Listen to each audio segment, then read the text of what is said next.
레위기 13장 38절부터 59절 말씀 마음을 집중하시고 함께 읽어보십니다. 남자나 여자의 피부에 색점 곧 흰색 점이 있으면 제사장은 진찰할지니 그 피부에 색점이 부유스름하면 이는 피부에 발생한 어루럭이라 그는 정하니라. 누구든지 그 머리털이 빠지면 그는 대머리니 정하고 앞머리가 빠져도 그는 이마대머리니 정하니라. 그러나 대머리나 이마대머리에 희고 불그스름한 색점이 있으면 이는 나병이 대머리에나 이마대머리에 발생함이라. 제사장은 그를 진찰할지니 그 대머리에나 이마대머리에 돋는 색점이 희고 불그스름하여 피부에 발생한 나병과 같으면 이는 나병 환자라. 부정하니 제사장이 그를 확실히 부정하다고 할 것은 그 환부가 그 머리에 있음이니라.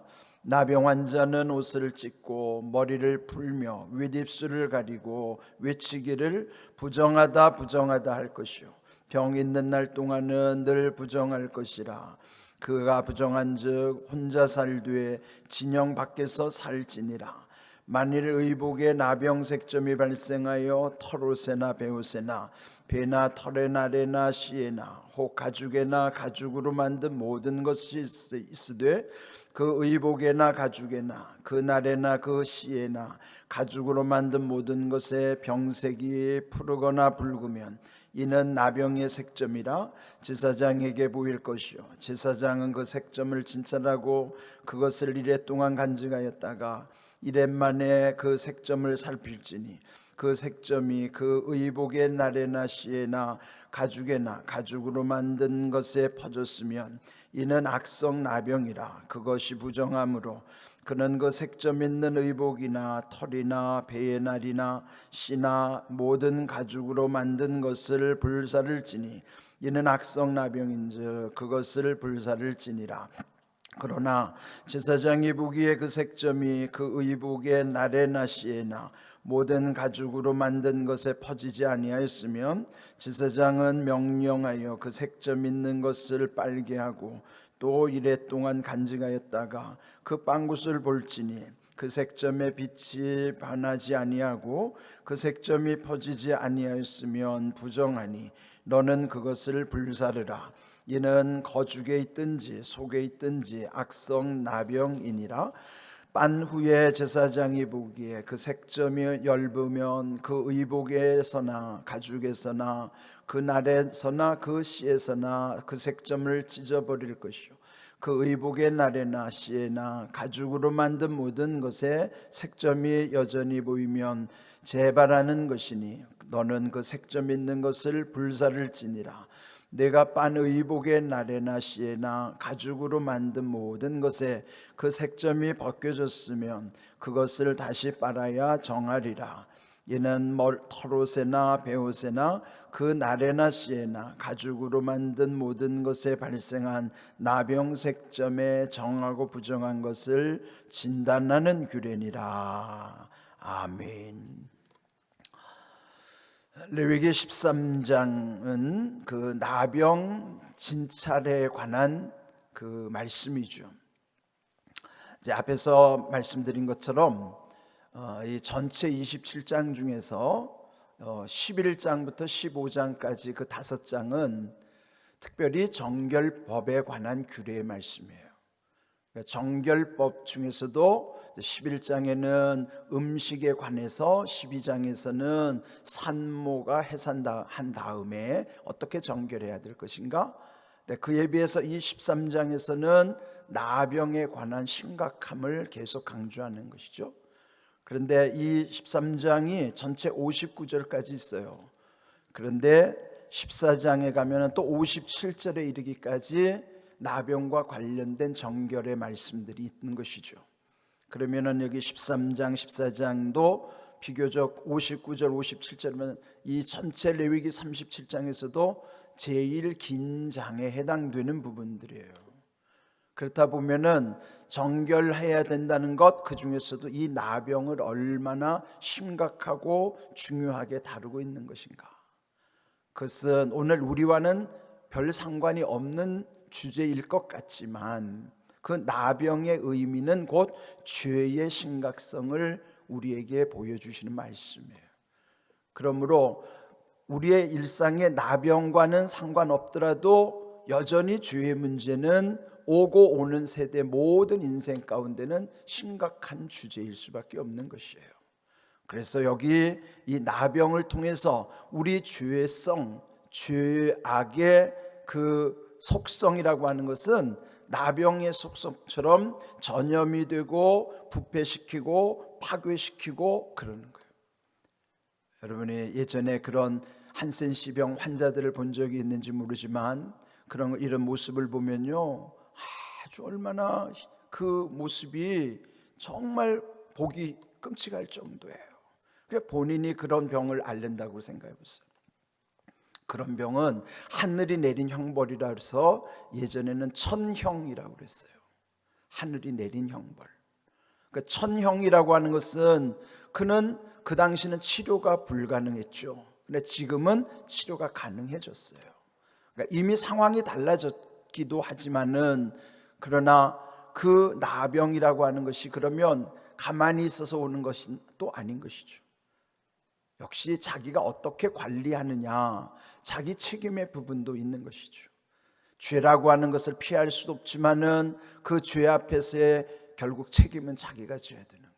자기 관리의 책임도 그 속에 있기 때문인 것이죠. 그래서 오늘 이 나병에 대해서 마지막 읽은 59절에 보면은 그 끝에서 모든 것에 발생한 나병 색점에 정하고 부정한 것을 진단하는 규례니라. 진단이라는 말씀으로 결론을 내리고 있어요. 이 앞에서 계속 반복적으로 여러 번 나왔던 것은 진찰이라고 하는 개념이었어요. 그러니까 진찰을 신중히 하고 또 진찰하고 진찰함으로써 마지막 결론에 이르는 것이 진단인 거예요. 그러니까 진단을 내리는 까닭은 거기에 대한 처방도 함께 포함이 되는 것이죠. 그래서 여기 진단한다고 하는 것, 결론을 내리기까지는 얼마나 신중해야 되는 것인가. 우리 인생에도요, 쉽게 결론 내릴 수가 없잖아요.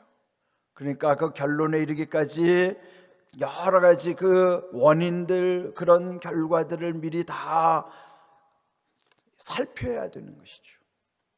그래서 여기 오늘 주신 말씀에도 보면요, 이런 여러 가지 진찰하는 상황 속에서 오늘 읽은 말씀에 특별히 보면 38절 남자나 여자의 피부 이렇게 되어 있죠. 그러니까 이 나병은 남녀의 구분도 없이 남녀노소 빈부 귀천 지위의 고하를 막론하고 누구든지 걸릴 수 있는 것이 나병이죠. 피할 수 없죠. 죄도 마찬가지. 그래서 여기에 이러한 피부에 이런 현상들이 있을 때 제사장이 진찰하도록 하고, 또 단순히 어루러기일 수도 있는데 이건 문제되지 않는다는 거예요. 그런데 우리가 앞에서 봤지만은 이런 피부에 어떤 현상이 발생하든지 제일 먼저 제사장에게 진찰하도록 한 거예요. 그뿐만 아니라 종기라든지 또 우리가 이 앞에서 또 보았던 내용들이 있었어요. 그러니까 화상, 또 불에 데인 것으로도 발병할 수가 있고, 그런 것은 그 자체가 나병이라는 것이 아니라 그로 인하여 나병의 균이 그 속으로 들어올 수 있다 하는 거예요. 우리의 믿음 속에도 뭔가 허점이 보이고, 또 성경에서 보면 마귀에게 틈을 주지 말라고 했는데 그 틈새로 인하여 죄가 들어오는 거예요. 마귀가 침투할 수 있는 거예요. 그러니까 여기 이런 모든 것, 그것이 단순한 연약함 가운데 나타나는 현상인가, 아니면 그로 인하여 이런 나균이 침투하는 것처럼 죄가 우리 가운데 침투해 들어오지 않는가, 그런 걸 우리도 또한 철저히 살펴야 되는 것이죠. 또 여기 40절 이하에도 보면 또 여기는 이제 대머리라고 표현했는데 이것도 요즘은 이런 말 잘 안 쓰잖아요. 어쨌든 이 수치 없어가지고 그런 분들도 거기에도 나병이 생길 수 있다. 그러는 것이죠. 자, 어찌하든지 모든 나병에 관해서 그 처방이 내려지는 거예요. 그 처방이 45절 46절입니다. 자, 어떻게 처리를 해야 되는가? 만일 나병으로 확 판단, 즉 진단이 되었고, 그러면 진단에 대한 처방은 45절 46절에 나병 환자는 첫 번째 자기 옷을 찢고, 두 번째 머리를 풀어헤치고, 세 번째 윗입술을 가리면서 외치기를 부정하다 부정하다 소리를 쳐야 되는 거예요. 이게 무슨 뜻일까요? 옷을 찢고 머리를 풀어헤친다는 것은 성경에서 보면요, 아주 극도의 슬픔과 애통의 상태, 즉 어떤 장례를 치를 때, 그럴 때는요 이렇게 극도의 슬픔을 표현하는 거예요. 그러니까 내가 나병의 판정을 받았다 그러면은 나는 이미 살아도 산 몸이 아니라 죽은 자나 마찬가지인 거예요. 그 극도의 그 애통함을 표현하기 위해서 자기 옷을 찢고 머리를 풀어헤치고 그렇게 하라는 거예요. 그 다음에는 윗입술을 가리고, 이것은 이 자기를 비하하는 표현이기도 하지만은 지나갈 때에 누군가가 또 접촉되지 않기 위해서 여기 윗입술을 이렇게 가리면서 자기가 소리를 쳐야 돼요. 부정하다 부정하다. 그러면은 옆에 지나가는 사람이 저분이 나병 환자구나, 그래서 피해가게 하는 거예요. 남에게 피해를 주지 않도록. 그러면 여러분 얼마나 비참하겠어요. 살아도 산 몸이 아닌데 또 남에게 피해를 주지 않도록 자기가 먼저 그런 조치를 취해야만 한다고 하는 거예요. 그러니까 이렇게 사람을 접촉할 수도 없지만은 46절 병이 있는 날 동안, 그 병을 갖고 있는 동안은 늘 부정하기 때문에 혼자 살아야 되고 사랑하는 가족들도 만나지도 못하는 거예요. 진영 바깥으로 살찐이는데 쫓겨나는 거예요. 혼자 살아야 돼요. 그가 아무리 권력자라도, 그가 재물이 있어도, 그 무엇이 자기가 잘났다 하더라도 그 나병에 걸리면요 함께 살 수가 없어요. 혼자 살아야 되고 쫓겨가야 하고, 이렇게 엄청난 고통 속에 살아가는 거예요. 이게 뭐의 결과냐? 죄의 결과예요. 죄라고 하는 것은 우리를 이렇게 비참하게 만드는 거예요. 그래서 우리는 이 죄의 속성, 나병을 통해서 죄의 속성 가운데 죄의 심각성을 늘 깨우치며 살아야 되는 거예요. 이 말씀에 보면 병 있는 날 동안이라고 그랬는데, 그 나병이 회복될 수도 있지만은 평생 회복되지 않을 수도 있어요. 그건 자기도 모르죠. 자기가 아무리 노력한다고 해서도 다 되는 것도 아니에요. 그렇다고 해서 노력 안 해서 되는 것인가? 그것도 아니에요. 그러니까 최선을 다하더라도 그 모든 것 가운데는 하나님의 은혜가 있어야만 하는 것이에요. 여러분, 사람이 아무리 똑똑하고 많이 가지고 배워 쓰고 뭐 권력 있다 하더라도요, 이렇게 한번 나병에 걸리면은 다 잃어버리는 거나 마찬가지. 죄는 우리를 그렇게 만드는 것입니다. 그래서 여러분은 죄를 심각하게 여겨야 돼요. 우리가 평소에 마음에서부터도 죄가 들어오고 그 생각과 말하는 것, 행동 속으로 점점 전이가 되는 것처럼 그런 거를 여러분 심각하게 여겨야 됩니다. 새벽마다 우리가 하나님 앞에 나오는 것도, 그래서 날마다 우리가 정한 마음을 가지고 살아가는 것도, 이런 모든 것을 예방 차원에서 얼마나 중요한 것인가를 늘 돌이키면서 생각을 해야 되는 말씀인 것이죠. 그러면서 우리는 항상 우리의 최선을 다할지라도 결국 거기에는 하나님의 은혜가 부어져야 된다는 사실, 은혜로 살아가는 것이 우리의 삶이 회복되는 것이고 온전해져가는 길이라는 것을 늘 잊지 말아야만 하는 것이죠. 근데 이런 나병이라는 현상이 47절에 보면 만일 의복에 이런 것이 나타날 때에, 그러니까 옷에 나타나는 것은, 이것은 일종의 곰팡이균이에요. 나병을 전체 큰 의미에서는 악성 피부병이고, 이런 악성 피부병이 이 옷에도 감염이 돼서 그게 악성 곰팡이로 나타나는 걸 전체로는 나병이라는 현상으로 표현을 하고 있는 것입니다. 그런데 여기 나병, 그런 털옷이나 베옷에나 날에나 시에나 하는데 이게 날줄 시줄을 말하는 거예요. 옷이 보면은 보통은 이렇게 날줄과 시줄에 직조해서 이 옷감이 만들어지잖아요. 그러니까 이 날줄이라는 것은 세로고 세로줄이고 C줄이라고 하는 건 이 가로줄이에요. 이렇게. 그러니까 C줄 날줄이라고 하는 거죠. 가로 세로 이렇게 이 실이 이렇게 직조가 된 것처럼. 근데 그 아주 미세한 부분, 여러분 날줄 C줄이라는 거 이 실 오락이 한 가닥을 가로로 세로로 이렇게 하는 건데 그 미세한 것에 그 악성 곰팡이 균이 들어온다는 거죠. 성경은 이렇게 철저하게 우리에게 말씀해 주시는 거예요.